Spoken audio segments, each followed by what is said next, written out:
कभी सोचा है, अगर आज का सिर्फ 1 घंटा आपके पूरे भविष्य का फैसला करता हो तो? अगर किसी दिन आपको पता चले कि आपके पास समय तो था, लेकिन आपने उसे पहचानने में ही जिंदगी गंवा दी। ऐसा ही कुछ हुआ एक साधारण से गांव के लड़के आदित्य के साथ।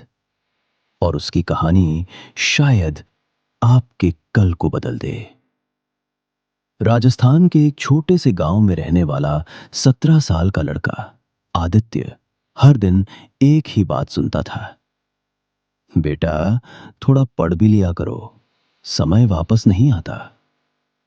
पर आदित्य सोचता, अभी तो उम्र ही क्या है, बाद में कर लेंगे जो करना है।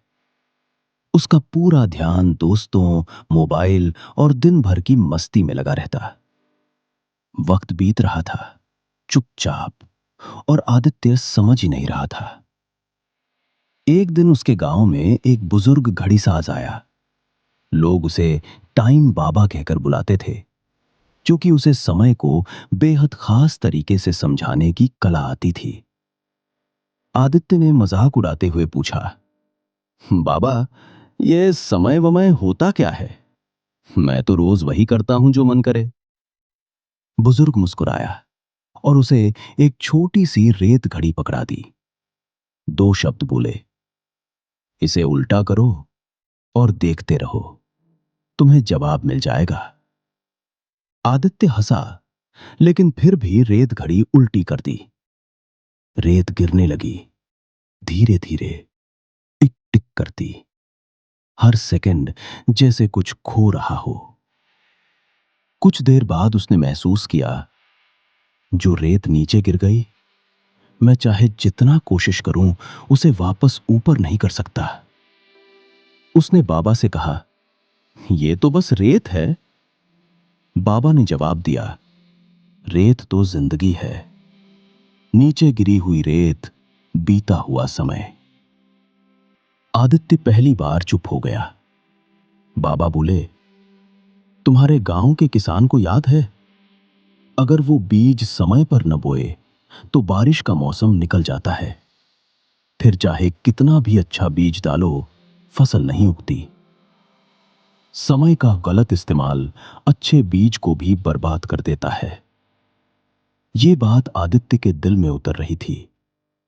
बाबा ने एक और कहानी सुनाई। एक लकड़हारा रोज 10 पेड़ काटता था। एक दिन उसने सोचा, आज आराम करते हैं, कल काट लेंगे। ये सोचकर वो रोज टालता गया, और धीरे धीरे पेड़ों की संख्या इतनी बढ़ गई कि उसके हाथ और कमजोर हो गए। नतीजा, वो काम ही छोड़ बैठा। समय जब तक है, शक्ति है। समय निकल जाए तो शक्ति बेकार है। कुछ दिन बाद स्कूल में परीक्षा थी। आदित्य ने फिर सोचा, कल से पढ़ेंगे। लेकिन कल कभी नहीं आया। एग्जाम में वो फेल हो गया। शाम को सभी दोस्त जश्न मना रहे थे, क्योंकि वे पास हो गए थे। आदित्य दूर अकेले बैठा था। तभी टाइम बाबा उसके पास आए और बोले, रेत ऊपर होते होते नीचे हो गई बेटे, अब पछतावा ही बचा है। आदित्य रो पड़ा। पहली बार उसे असली दर्द हुआ, समय के निकल जाने का दर्द। उस दिन के बाद आदित्य ने खुद को बदल दिया। मस्ती सीमित, मोबाइल सीमित, सोशल मीडिया सीमित, फोकस अधिक, कड़ी मेहनत हर दिन। वो रोज सुबह उठकर वही रेत घड़ी उल्टी करता और देखता, आज की रेत आज ही खत्म होगी।